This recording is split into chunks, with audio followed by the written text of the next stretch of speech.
You're about to discover how one spark in 1914 set the world on fire. World War I changed everything: nations, technology, and history itself. Let's get started. At the dawn of the 20th century, the world stood at a crossroads of progress and pride. Nations were rising higher than ever before, their cities shining with invention, their armies swelling with confidence. Empires stretched across the globe, bound by ambition and fragile alliances. Yet beneath the surface of prosperity, tensions simmered, nationalism, rivalry, and revenge waiting for a spark. No one could imagine that one event, one shot, would unleash a storm of death and destruction, unlike anything the world had ever seen. This is the story of how a continent's pride ignited the Great War, the world's first global conflict. June 28, 1914. Sarajevo, Bosnia. The streets were alive with excitement as Archduke Franz Ferdinand, heir to the Austro-Hungarian throne, rode through the city with his wife, Sophie. Flags waved, crowds cheered, and soldiers stood guard along the route. But among the celebration lurked shadows, young men driven by anger and nationalism, believing they could strike a blow for their people's freedom. They were members of a secret organization known as the Black Hand, and they carried pistols and bombs, ready to kill. The first attempt failed. A bomb was thrown but missed the Archduke's car, exploding under the one behind it. Panic swept the crowd, and the would-be assassin was captured. Most thought the danger was over, but fate had other plans. Later that morning, when the Archduke's driver took a wrong turn, the car slowed in front of a small cafe. There stood Gavrilo Princip, a 19-year-old student who seized the moment. 2 gunshots echoed through the street. The Archduke and his wife were dead within minutes. The news raced across Europe like wildfire. In Vienna, outrage turned to vengeance. Austria-Hungary blamed Serbia, demanding impossible concessions. Serbia, backed by Russia, refused to bow. Germany pledged support to Austria-Hungary, while France and Britain watched as the continent slid toward disaster. Diplomatic cables flew, ultimatums were issued, and armies began to mobilize. In just weeks, the fragile peace that had held Europe together unraveled completely. The alliances that once promised security now bound nations to war. Austria-Hungary declared war on Serbia. Russia moved to defend its ally. Germany declared war on Russia, then France, and invaded Belgium to strike west. Britain, honoring its commitment to Belgium's neutrality, declared war on Germany. The world had changed overnight. A chain of decisions, pride, and fear pulled the great powers into a conflict none could control. The guns thundered, the soldiers marched, and the Great War began. August 1914. Across Europe, trains thundered down the tracks, packed with young men singing, cheering, and waving flags. They believed they would be home by Christmas, victorious and proud.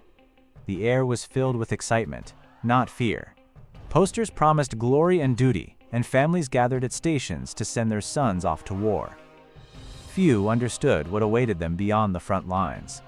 Germany's plan was simple, or so it seemed. To win quickly, they would strike France first through neutral Belgium, then turn east toward Russia. The strategy, known as the Schlieffen Plan, relied on speed and precision. But when German troops crossed the Belgian border on August 4th, they met resistance that surprised them. The small Belgian army, outnumbered and outgunned, fought fiercely, delaying the advance. Their defiance shocked the world and bought precious time for Britain and France to mobilize. Britain's entry into the war was swift.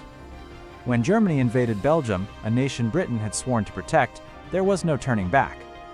On August 4, 1914, the British Empire declared war. Across the colonies, from Canada to India, troops prepared to join the fight. What had begun as a regional conflict was now spreading across the globe. As German forces swept through Belgium, the horrors of modern warfare began to show. Towns burned, civilians fled, and stories of atrocities spread quickly, fueling anger and determination among the Allies. The German advance pushed toward France, aiming for Paris, but the French army and the British Expeditionary Force fought desperately to halt them. The Battle of the Marne became the turning point. In early September, French taxis famously ferried thousands of soldiers to the front lines. After days of brutal fighting, the German advance was stopped.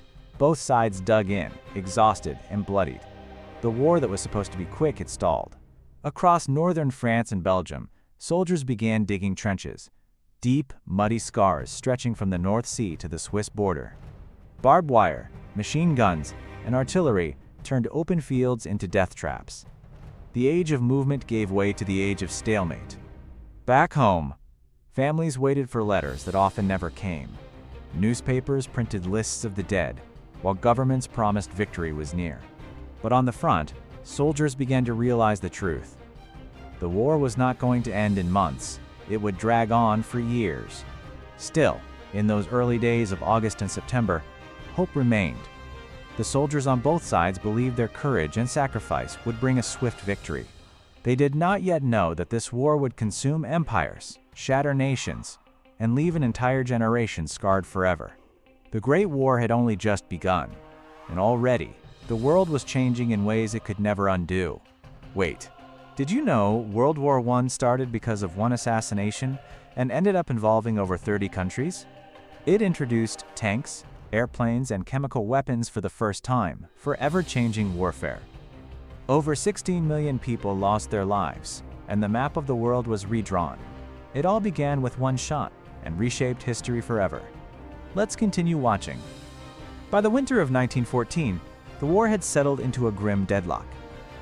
On the Western Front, from the coast of Belgium to the Swiss border, millions of men faced each other across a narrow strip of no man's land. Trenches became their world, muddy, cold, and filled with the stench of death. Barbed wire coiled in front of them. Machine guns watched every movement, and artillery thundered day and night. What began as a war of speed had turned into a struggle of endurance.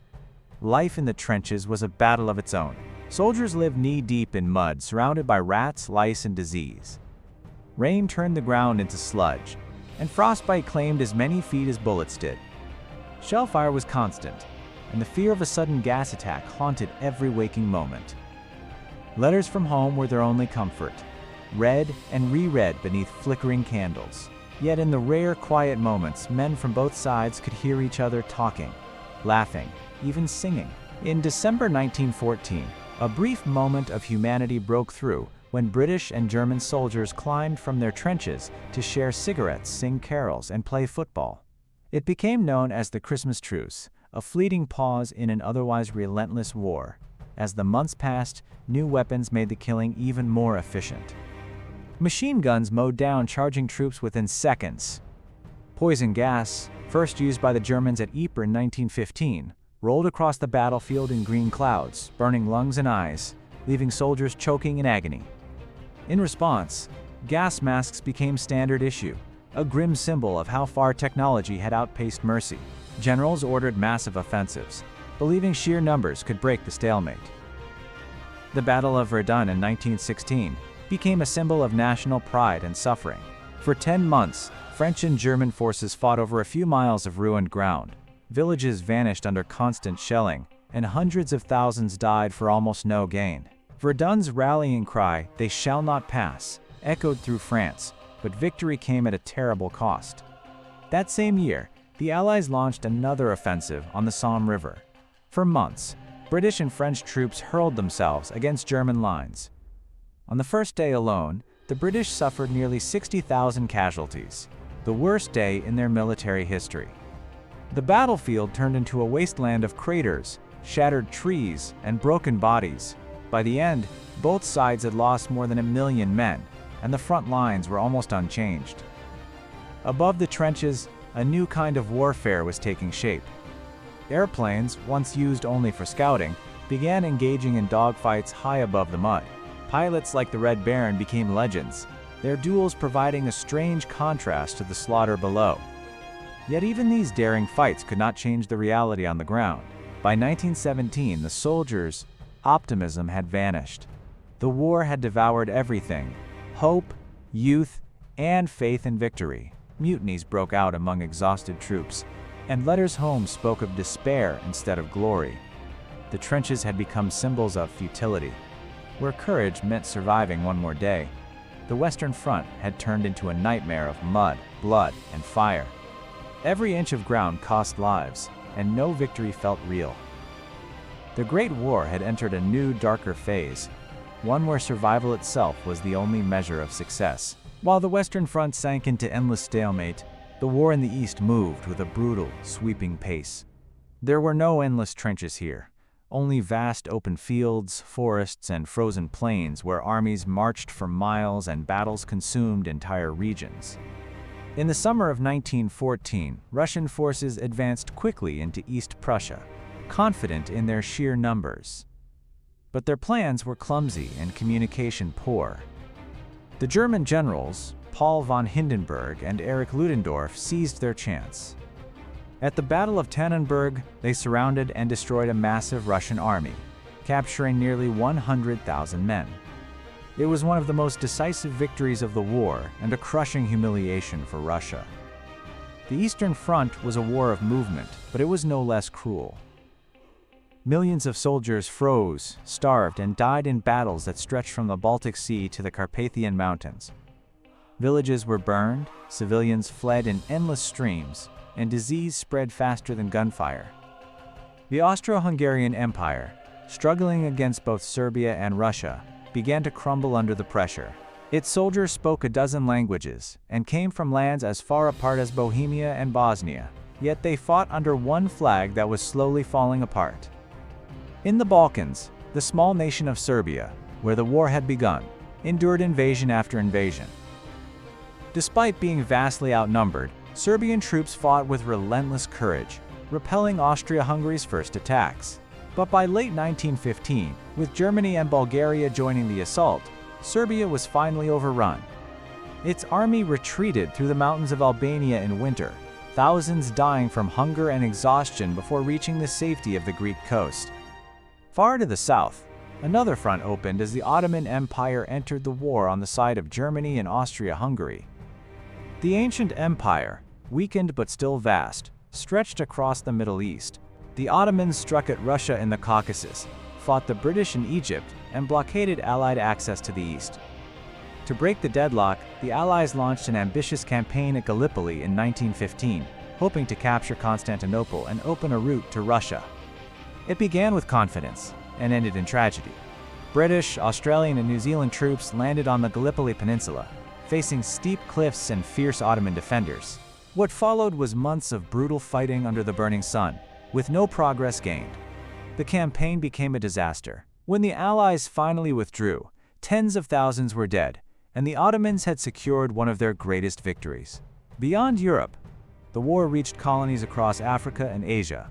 African soldiers were conscripted to fight for European empires, while Japan, honoring its alliance with Britain, seized German territories in the Pacific. It was no longer just a European conflict. It had become truly global. On the vast Russian front, defeat after defeat eroded the people's faith in their government. Shortages, hunger, and the enormous human cost fueled unrest. In 1917, revolution erupted in Petrograd. The Tsar abdicated, ending centuries of imperial rule. As chaos gripped Russia, its new leaders struggled to keep fighting a war that had already destroyed millions of lives. Across every front, the war had become a test of endurance. Empires were straining, armies were breaking, and yet none could stop. From the frozen plains of the East to the deserts of the Middle East, the Great War was devouring the Old World, and nothing would ever be the same again. The next day, President Franklin D. Roosevelt addressed Congress, calling December 7th a date which will live in infamy. The United States declared war on Japan. Within days, Germany and Italy declared war on the United States in support of their ally. A conflict that had been largely European was now truly global. Across Asia, Japanese forces struck with astonishing speed. They captured Hong Kong, invaded the Philippines, and advanced into British Malaya. American and Filipino troops fought desperately on the Bataan Peninsula, but were soon overwhelmed. When the defenders finally surrendered in April 1942, tens of thousands were forced on a brutal march through jungle and heat. Starving, beaten, and executed along the way, thousands perished in what would become known as the Bataan Death March. In the Pacific, the Japanese military continued its relentless expansion. They seized Guam, Wake Island, and the Dutch East Indies, sweeping across the ocean in a wave of victories. Their empire stretched from Burma to the Solomon Islands. It seemed as though Japan, like Germany, was unstoppable. But the attack on Pearl Harbor had awakened a giant. American industry mobilized with unprecedented speed. Factories that once built cars now produced tanks and aircraft. Women entered the workforce in numbers never seen before, symbolized by the iconic figure of Rosie the Riveter. The nation united in purpose, turning its vast resources toward total war. Back in Europe, the situation was changing rapidly. Though Hitler's forces held much of the continent, resistance movements had begun to stir. In France, Norway, Poland, and Yugoslavia, partisans struck at German patrols and supply lines. Underground networks smuggled information to the Allies and helped prisoners escape. Ordinary people risked their lives to defy occupation. The war was no longer confined to battlefields. It had spread into the homes, fields, and cities of millions. Meanwhile, in the skies over Britain, the Royal Air Force launched bombing raids against German cities, striking back at the heart of the Reich. The Luftwaffe responded in kind, and Europe's nights burned with firestorms. Civilians in London, Hamburg, and Berlin endured devastation from above, as the concept of total war became reality. So what did we learn from World War I? Well, a lot. Alliances went wild, new weapons changed everything, and women stepped up like never before. Propaganda took over, empires fell, and the world would never be the same again. Crazy, right? Let's continue watching. Far from the trenches, another kind of war was being fought, a war on the seas and in the skies. Control of the oceans meant control of supplies, food, and fuel, and both sides knew that whoever ruled the waves could starve the other into submission. From the first days of the conflict, Britain's Royal Navy imposed a blockade on Germany, cutting off trade routes and trapping ships in ports. It was a slow weapon, but devastating. Over time, shortages spread through Germany. Bread grew scarce. Families lined up for hours for meager rations, and hunger became a silent enemy. Germany answered with a new and deadly weapon, the U-boat. Sleek, silent, and armed with torpedoes, these submarines prowled beneath the waves, striking without warning. Merchant ships vanished into the depths, and the once safe Atlantic became a graveyard of steel. The sinking of the British passenger liner Lusitania in 1915 shocked the world. Nearly 1,200 people were killed, including more than 100 Americans. Germany claimed the ship carried weapons, but the deaths of civilians turned public opinion sharply against them. The age of underwater warfare had begun, and no ship was truly safe. Above the battlefields, the sky became a new frontier of war. At the start, aircraft were fragile machines of wood and fabric, used only for scouting enemy lines. But as pilots encountered one another, they began to fight in the air. The first aerial duels were clumsy and reckless, but they evolved into deadly contests of skill and nerve. By 1916, air combat had become a defining image of modern war. Pilots like Manfred von Richthofen, the Red Baron, became legends. His crimson-painted plane, a symbol of both fear and admiration. Dogfights filled the skies over the Western Front, while reconnaissance planes guided artillery strikes with deadly accuracy. Zeppelins, massive airships floating silently through the night, brought the war to civilian doorsteps. The Germans used them to bomb London and other cities, spreading terror among those far from the front lines. For the first time in history, civilians were no longer safe at home. The distinction between battlefield and homeland began to disappear, and technology advanced with ruthless speed. Machine guns grew faster, artillery more precise, and new forms of communication linked the front lines to command centers miles away. Tanks, introduced by the British in 1916, rumbled across the battlefield, crushing barbed wire and crossing trenches. Though slow and unreliable at first, they signaled the dawn of a new era in warfare, a blend of machine and man. The war at sea continued to expand beyond Europe. Battles erupted in the Pacific and the South Atlantic, as Allied and German fleets clashed for control of colonial territories. In 1916, the greatest naval confrontation of the war unfolded in the North Sea, the Battle of Jutland. For hours, massive battleships exchanged fire under a storm of shells. The sea burned with explosions, and hundreds of sailors went down with their ships. When the smoke cleared, neither side could claim a decisive victory, but Britain's blockade held firm, tightening around Germany like a noose. By 1917, the war had reached every corner of the globe. The oceans, once highways of commerce, had become hunting grounds. The sky, once a symbol of freedom, now roared with engines of death. The old ways of war had vanished forever. From the depths of the sea to the clouds above, the Great War was transforming the very nature of conflict, pushing humanity into an age where technology ruled the battlefield, and no place on Earth was beyond the reach of destruction. As the war dragged into its third year, the battlefields were not the only places suffering. Entire nations had become part of the fight. Every factory, every farm, and every household was drawn into the struggle. This was no longer a war between armies. It was a war of societies, a total war that demanded everything a nation could give. In Britain, women took the places of men who had gone to fight. They worked in munitions factories, operated trams, and served as nurses near the front. Their hands built the shells that thundered across France, and the ships that sailed to supply the Navy. For many, it was the first time they had stepped into the roles once closed to them, and though the work was dangerous, it gave them a new sense of purpose and independence. In Germany, women and children toiled in fields and factories as well, struggling to keep the nation running under the crushing weight of the British blockade. Food shortages became a common enemy. In cities across Europe, bread lines stretched around corners. Ration books replaced coins, and families learned to live with less each day. In Germany, people ate what became known as war bread, made with potato flour, sawdust, and anything that could fill an empty stomach. In Britain and France, victory gardens sprouted in every spare patch of land. The hunger of civilians was as real as that of the soldiers in the trenches. Governments seized control of industries, economies, and information.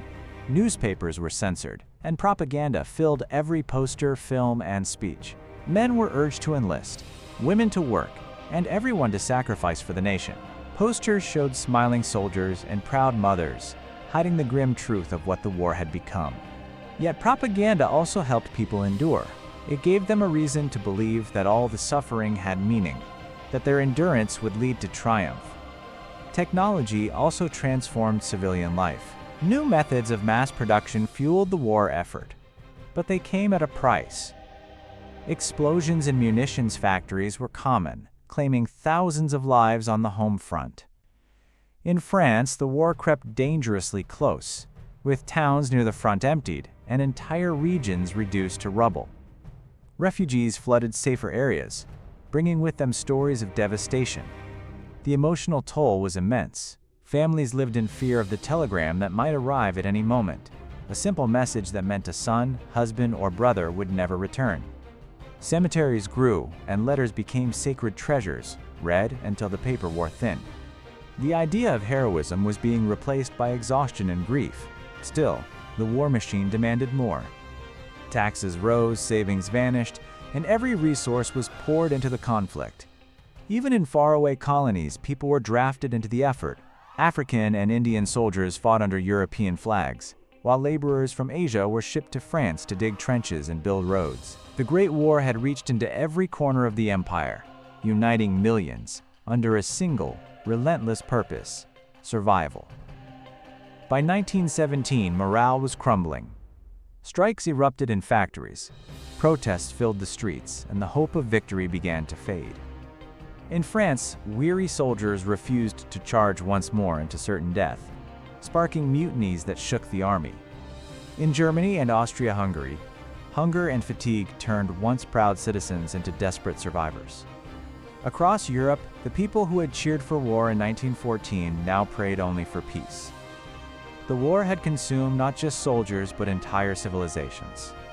It blurred the lines between front line and home front, between soldier and civilian. Every life was measured in rations, every heartbeat tied to the fate of the war. By now, the world understood that victory would not be won with glory or courage alone. It would be bought with endurance, sacrifice, and an unending will to survive. By 1917, the war had reached a breaking point. The great empires of Europe were exhausted, their armies drained, and their people starving. Millions were dead, and still the lines on the map barely moved. The Allies desperately needed help, and far across the Atlantic, a new power was rising to take its place on the world stage. The United States, once determined to stay out of Europe's chaos, could no longer ignore the storm that threatened to consume the world. For years, America had watched the war from a distance. Its factories supplied food, weapons, and equipment to the Allies, while President Woodrow Wilson promised neutrality, but neutrality was becoming impossible. German U-boats prowled the Atlantic, sinking ships without warning. In early 1917, Germany resumed unrestricted submarine warfare, declaring that any vessel, enemy, or neutral was a target. American ships were torpedoed, and the deaths of U.S. citizens outraged the nation. Then came the final spark. British intelligence intercepted a secret message from Germany, known as the Zimmermann Telegram. It proposed an alliance with Mexico, promising to help it reclaim lost territories in Texas, Arizona, and New Mexico if the United States entered the war. When the message was made public, outrage swept across America. The illusion of safety was gone.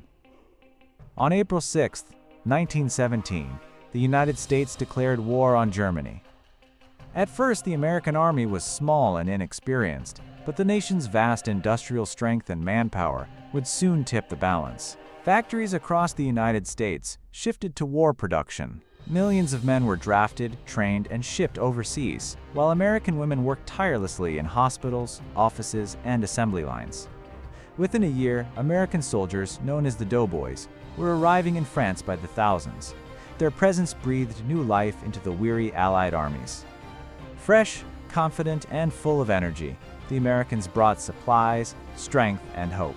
They marched through villages, where the people cheered and waved flags, symbols of a long-awaited change in fortune. On the front lines, they faced the grim realities of trench warfare, but their determination was undeniable. Battles like Cantigny, Château Thierry, and Belleau Wood proved that the Americans could fight and win. At Belleau Wood, when ordered to retreat, a U.S. Marine famously replied, "Retreat? Hell, we just got here." Meanwhile, in the skies and at sea, American pilots and sailors joined the struggle, escorting convoys across the submarine-infested Atlantic and fighting dogfights over Europe. The tide was slowly turning. German morale faltered as the blockade tightened, and the promise of victory faded into despair. The entry of the United States also reshaped the politics of the war. President Wilson presented himself not as a conqueror, but as a messenger of peace. In January 1918, he announced his 14 points, a vision for a new world order built on diplomacy, national self-determination, and a lasting peace without vengeance. To many, it sounded like hope in a world drowning in destruction. But the war had not yet ended, and the cost would still rise higher. With American troops reinforcing the Western Front, the Allies prepared for a final push. Germany, desperate for victory before the full weight of the U.S. could be felt, launched one last massive offensive in the spring of 1918. For months, the fighting raged across northern France, cities changed hands, and thousands more fell. Yet the momentum had shifted. NBY, the summer of 1918, the German army was breaking. The Allies, now strengthened by over 2 million Americans, began to push forward relentlessly. The thunder of artillery grew louder, the skies filled with aircraft, and the trenches that had stood for years began to crumble. The arrival of the United States did not end the war overnight, but it ensured that the outcome would never be the same again. The balance of power had shifted forever. A new force had entered the world stage, and the final act of the Great War was about to begin. By 1918, the great empires that had once ruled the world were collapsing under the weight of their own war. 4 years of blood, hunger, and loss had drained their strength. The German army was still powerful, but its spirit was breaking. Austria-Hungary was coming apart from within, the Ottoman Empire was disintegrating, and Russia had already fallen into revolution. The war that began with empires would end with their destruction. On the Eastern Front, Russia's story had taken a tragic turn. The February Revolution of 1917 forced Tsar Nicholas II to abdicate, ending centuries of Romanov rule. A provisional government tried to continue the war, but the soldiers and people were done fighting. In October, the Bolsheviks, led by Vladimir Lenin, seized power and promised peace. In early 1918, they signed the Treaty of Brest-Litovsk with Germany, surrendering vast territories but freeing themselves from the conflict. The Eastern Front fell silent, and German troops moved west, determined to win before the Americans could fully arrive. That spring, Germany launched its last great gamble, the Spring Offensive. It was a massive assault designed to break the stalemate once and for all.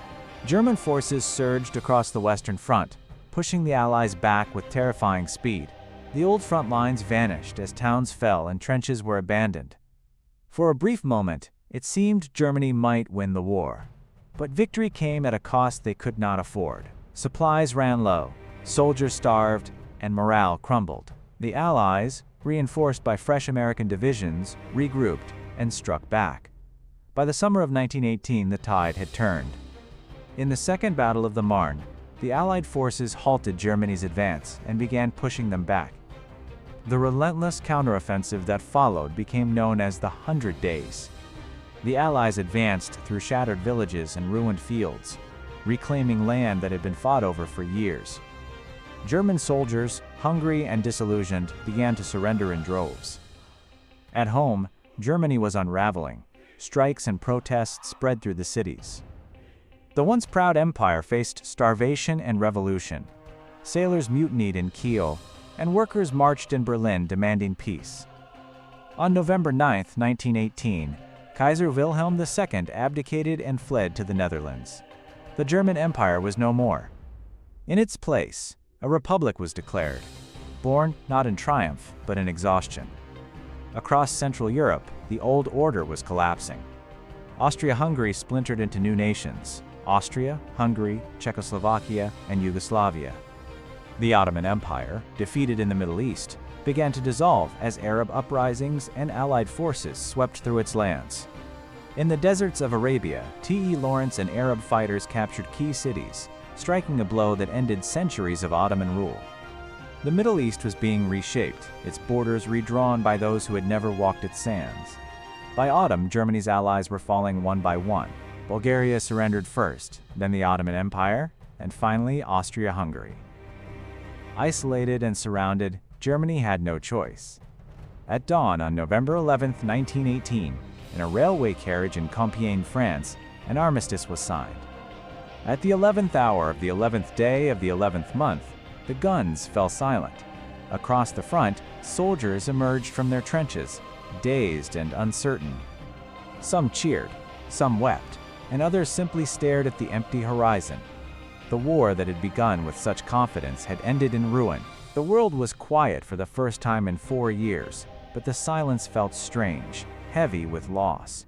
In the aftermath, the numbers were almost beyond comprehension. More than 10 million soldiers were dead, millions more wounded or missing, and countless civilians had perished from hunger, disease, and bombardment. Towns were reduced to rubble, families shattered, and entire generations scarred. The victors were exhausted, the defeated broken. No one truly won. As the smoke cleared, the old world was gone. Monarchies had fallen, borders were erased, and a new era was beginning, one built on the ruins of empire and the fragile hope that such horror would never happen again. The Great War had ended, but its shadow would stretch far into the future. The war was over, but peace did not come easily. Across Europe, the guns had fallen silent, yet the land still groaned under the weight of ruin. Fields once green were now wastelands of craters and barbed wire. Cities lay in ruins, and millions wandered with nowhere to go. Refugees searched for homes that no longer existed, and soldiers returned to find a world that could never understand what they had endured. The victors and the defeated alike faced a single haunting question: what had it all been for?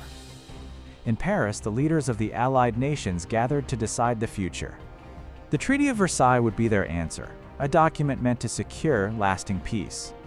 President Woodrow Wilson arrived with his vision of a fair and just world, guided by his 14 points and the creation of a League of Nations to prevent future wars. But the mood in Europe was far less forgiving. France, scarred by years of invasion and loss, demanded punishment. Britain sought to protect its empire and maintain its power. The result was a fragile compromise, one born not of unity, but of exhaustion. Germany, forced to accept full responsibility for the war, faced harsh terms. Vast territories were taken away, its colonies seized, and its army reduced to a fraction of its former size. Most painful of all were the reparations, enormous payments that crippled its economy and humiliated its people. To many Germans, the treaty felt like a betrayal, a wound that would never heal. Among the ruins, resentment began to grow, quietly waiting for its time to return. Elsewhere, the collapse of empires gave birth to new nations. Poland rose again after more than a century of disappearance. Czechoslovakia and Yugoslavia were born from the fragments of Austria-Hungary. The Ottoman Empire vanished, replaced by the newborn Republic of Turkey, and the drawing of artificial borders across the Middle East. In Russia, the civil war raged between the Red and White armies, shaping the future Soviet Union. The world was rearranging itself, not with harmony, but with confusion and fear. The League of Nations was created, a hopeful attempt to unite countries in diplomacy rather than war. But without the United States, which chose to withdraw from global affairs, the League's power was weak. Its promises of peace sounded noble, yet the world was too fractured, too wounded, to fully believe. For the generation that had fought, the return to normal life was impossible. Those who survived carried invisible scars. They recalled the lost generation, men who had seen the worst of humanity and could never forget it.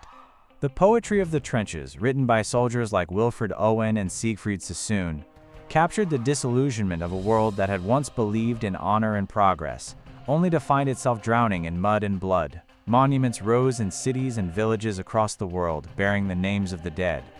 Families placed photographs on mantles, medals in boxes, and prayers in the wind. Every nation grieved. Every home bore an empty chair. The silence that followed the war was not peaceful. It was heavy, aching, filled with ghosts. The Great War had promised glory but delivered grief. It had redrawn borders, destroyed empires, and reshaped the balance of power, but it had not ended conflict.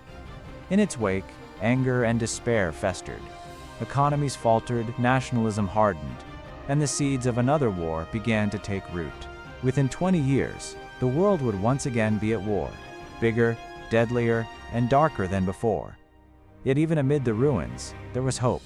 The war had shown the terrible cost of hatred and pride, but it also revealed the strength of endurance and the resilience of the human spirit.